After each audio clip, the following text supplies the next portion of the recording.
Hello, Chaim Even-Zohar. Who do you think will take the helm of De Beers following Gareth Penny's departure? I do know that the chairman, Nick Oppenheimer, has instructed an executive search company to look externally for the right candidate. I'm aware that there's quite an interest in that position because it's a very interesting job. It has also not been excluded that the appointment would come from within.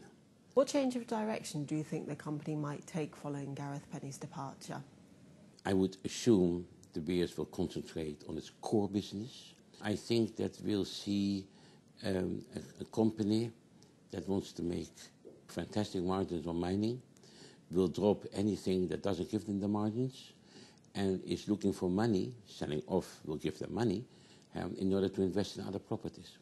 Chaim, what implications do you think it might have over the US Appeals Court's recent rejection of De Beers' nearly $300 million class action settlement? The most immediate impact on De Beers is the Forever Mark, De Beers' own proprietary mark. It has been successfully launched in Asia, Hong Kong, China, the Far East. They will have to delay the launch of Forever Mark in the United States. And De Beers has invested huge amounts of resources and money and other things in the development of the Forever Mark. The second immediate consequence is that the whole issue of De Beers being legal and not legal, etc., stays on the table. I think that De Beers would have preferred the whole thing to be settled. It's just a matter of time. It probably will. What do you think of the recent agreement made over Zimbabwe's diamond exports?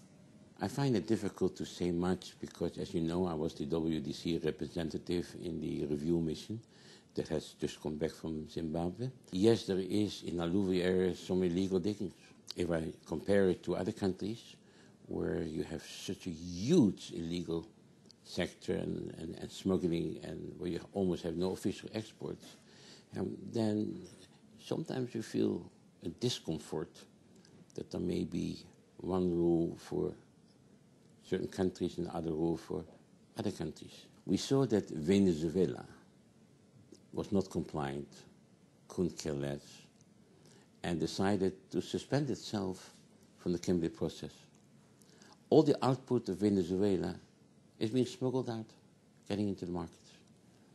It is the overriding interest of the industry, and that is the most important thing I can say about Zimbabwe, to have regular, robust, legally transparent exports from Zimbabwe.